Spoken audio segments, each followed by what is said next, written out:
Hello అండి. నేను doctor Harinath Babu Karlapudi, eye specialist, Medicover hospitals, Hyderabad. ఈరోజు మన టాపిక్ వచ్చేసి డయాబెటిక్ రెటినోపతి అండి. మీరు వినే ఉంటారండి. ఈ మధ్యకాలంలో చాలా ఎక్కువ ప్రతి యంగ్ జనరేషన్లో కూడా డయాబెటిక్ వస్తూ ఉంది. ఈ డయాబెటిక్ వచ్చిన వాళ్ళల్లో డయాబెటిక్ రెటినోపతి వచ్చే ఛాన్స్ ఉంటుంది. అంటే సివియారిటీని బట్టి కాకుండా డ్యూరేషన్ బట్టి ఎక్కువ ఈ డయాబెటిక్ రెటినోపతి పేషెంట్స్లో వచ్చే ఛాన్స్ ఉంటుంది. డయాబెటిక్ రెటినోపతి అనేది 2 రకాలుగా మనం విభజిస్తామండి. Non proliferative diabetic retinopathy and proliferative diabetic retinopathy అని ఉంటుంది. ఈ నాన్ ప్రాలిఫరేటివ్ డయాబెటిక్ రెటినోపతి అనేది కొంచెం తక్కువ సివియారిటీ కలిగి ఉంటుంది. ప్రాలిఫరేటివ్ డయాబెటిక్ రెటినోపతి అనేది కొంచెం ఎక్కువ సివియారిటీ కలిగి ఉంటుంది. సో ఈ 2 రకాల డయాబెటిక్ రెటినోపతికి స్టేజ్ని బట్టి మనము డాక్టర్ గారి దగ్గరికి వెళ్ళినప్పుడు డాక్టర్ గారి స్టేజ్ని బట్టి తను ట్రీట్మెంట్ ఇవ్వటానికి ఛాన్స్ ఉంటుందండి.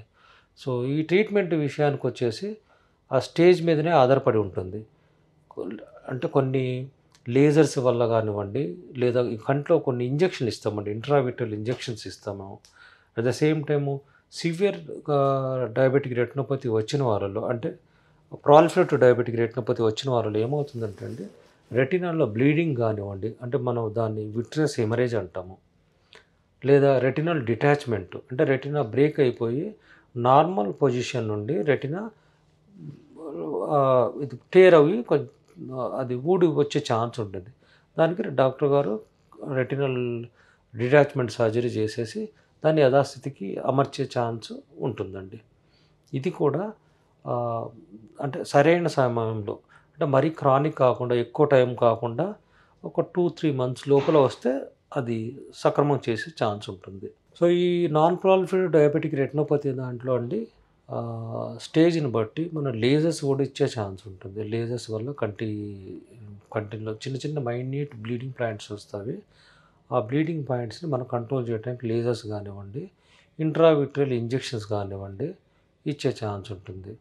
అండ్ దాంతోపాటు ఈ ప్రాలిఫరేటివ్ డయాబెటిక్ రెటినోపతి అనేది ఇంతకుముందు నేను చెప్పినట్టుగా severe form of diabetic retinopathy. Bleeding కానివ్వండి, డిటాచ్మెంట్ కానివ్వండి, వీటికి మాత్రం సర్జరీనే. సో ఇవన్నిటికి మనం ఎట్లా మరి తగ్గించాలి, ఎట్లా కంట్రోల్లో ఉంచాలంటే షుగర్ కంట్రోల్ అనేది చాలా ఇంపార్టెంట్.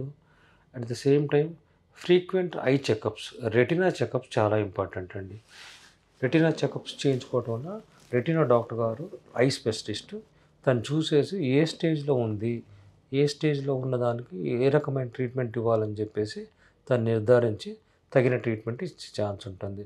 మరి ఎలా దీన్ని గుర్తించాలి? డైలేటెడ్ ఫండస్ ఎగ్జామినేషన్ అంటామండి.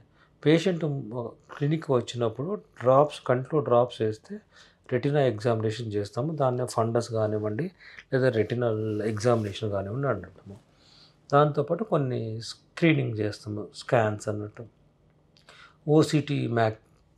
ఓసిటీ అనేది రెటినల్ స్కాన్ అండి. దాని ద్వారా ఎంత డయాబెటిక్ రెటినోపతి ఉంది, లేదా కంట్లో ఏమైనా డయాబెటిక్ వల్ల కంట్లో ఏమైనా వాపు వచ్చిందా, లైక్ స్వెల్లింగ్ ఏమైనా ఎక్కువ ఉందా, దాన్ని నిర్ధారించి దాని ప్రకారం డాక్టర్ గారు తగిన ట్రీట్మెంట్ ఇవ్వగలగటానికి ఛాన్స్ ఉంటుంది.